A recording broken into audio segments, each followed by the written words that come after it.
একটি সিদ্ধান্তই কি কাঁপিয়ে দিল বিশ্ব ফুটবলের সবচেয়ে ক্ষমতাধর চেয়ার? যে মানুষটিকে কয়েক মাস আগেও ফিফার সবচেয়ে প্রভাবশালী সভাপতি বলা হতো, তিনি আজ চরম চাপে। একে একে মুখ ফিরিয়ে নিয়েছেন উয়েফা, কনকাকাফ, এএফসি। প্রশ্ন উঠছে, ফিফার মসনদ কি সত্যি হাতছাড়া হতে যাচ্ছে জিয়ান্নো ইনফান্তিনোর? আর যদি সত্যি তা হয়, তাহলে বিশ্ব ফুটবলের পরবর্তী সম্রাটকে? ফিফা সভাপতি জিয়ান্নি ইনফান্তিনোকে ঘিরে নতুন করে শুরু হয়েছে বিতর্ক। বিশ্বকাপের বাণিজ্যিক কার্যক্রম পরিচালনার জন্য একটি নতুন প্রতিষ্ঠান গঠন এবং সেই কাঠামোর মাধ্যমে বিশ্বকাপের বাণিজ্যিক মালিকানার একাংশ বেসরকারি বিনিয়োগকারীদের কাছে ছেড়ে দেওয়ার পরিকল্পনায় এখন তার জন্য বড় সংকটের কারণ হয়ে দাঁড়িয়েছে। ফুটবল প্রশাসনের ইতিহাসে অন্যতম সাহসী এই উদ্যোগ প্রকাশ্যে আসতে বিশ্বজুড়ে শুরু হয় তীব্র প্রতিক্রিয়া। সবচেয়ে আগে আপত্তি তোলে ইউরোপীয় ফুটবলের নিয়ন্ত্রণ সংস্থা উয়েফা। তাদের দাবি, বিশ্বকাপ শুধু একটি টুর্নামেন্ট নয়, এটি বিশ্ব ফুটবলের ঐতিহ্য এবং সদস্য দেশগুলোর যৌথ সম্পদ। তাই এর বাণিজ্যিক মালিকানার অংশ বেসরকারি খাতে হস্তান্তরের সিদ্ধান্ত ফুটবলের ভবিষ্যতের জন্য ঝুঁকিপূর্ণ হতে পারে।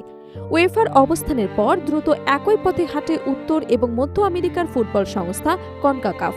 সংস্থাটি জানায়, তাদের ৪১টি সদস্য দেশও এই পরিকল্পনার বিরোধিতা করছে।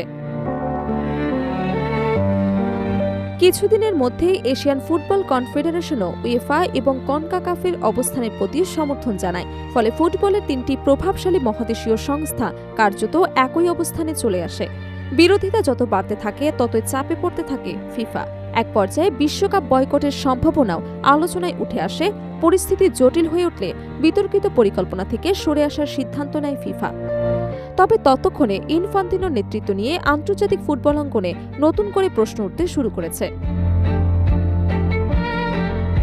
সংকট আরও গভীর হয় যখন ইনফান্তিনোর ঘনিষ্ঠ সহযোগী কার্লোস কদেইরো প্রতিবাদ জানিয়ে পদত্যাগ করেন। এই পদক্ষেপকে অনেকে ফিফার অভ্যন্তরীণ অসন্তোষের প্রকাশ হিসেবে দেখছেন। ২০১৬ সালে সেপ ব্ল্যাটারের বিদায়ের পর সংস্কারের প্রতিশ্রুতি দিয়ে দায়িত্ব নেয়া ইনফান্তিনো পরবর্তী ২ মেয়াদে বিনা প্রতিদ্বন্দ্বিতায় নির্বাচিত হলেও এবার তার নেতৃত্বই সবচেয়ে বড় বিতর্কের কেন্দ্রে। আগামী বছরের ১৮ মার্চ অনুষ্ঠিত হবার কথা ফিফার সভাপতি নির্বাচন, আর প্রার্থীদের মনোনয়ন জমা দেওয়ার শেষ সময় ১৮ নভেম্বর।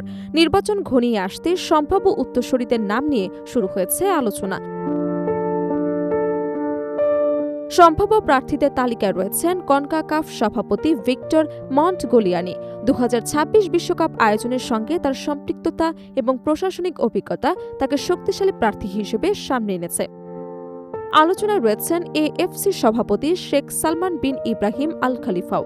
দীর্ঘদিন ধরে এশিয়ান ফুটবলে নেতৃত্ব দেওয়ার পাশাপাশি ইনফান্তিনোর বিতর্কিত পরিকল্পনা প্রকাশের সমালোচক হিসেবেও তিনি পরিচিত। এছাড়া পিএসজি সভাপতি নাসের আল খেলাইফির নামও বিভিন্ন মহলে আলোচনা হলেও তিনি ফিফার সভাপতি পদে আগ্রহী নন বলে জানা যাচ্ছে। অন্যদিকে ফিফার বর্তমান মহাসচিব মাতিয়াস গ্রাফস্ট্রমের প্রশাসনিক অভিজ্ঞতা থাকলেও ইনফান্তিনোর ঘনিষ্ঠ সহযোগী হওয়ায় তার গ্রহণযোগ্যতা নিয়ে প্রশ্ন তুলেছে অনেকেই। একদিকে বাণিজ্যিক সংস্কারের চেষ্টা, অন্যদিকে সদস্য সংস্থাগুলোর আস্থা ধরে রাখার চ্যালেঞ্জ, এই দুইয়ের টানাপোড়েনে এখন পড়েছে জিয়ান্নি ইনফান্তিনো। মরক্কোতে অনুষ্ঠিতব্য ফিফার ৭৭তম কংগ্রেস এবং আগামী মার্চের সভাপতি নির্বাচন তাই শুধু একটি নেতৃত্ব পরিবর্তনের লড়াই নয়, বরং বিশ্ব ফুটবলের ভবিষ্যৎ কোন পথে এগোবে সেই প্রশ্নের গুরুত্বপূর্ণ উত্তর দিতে পারে।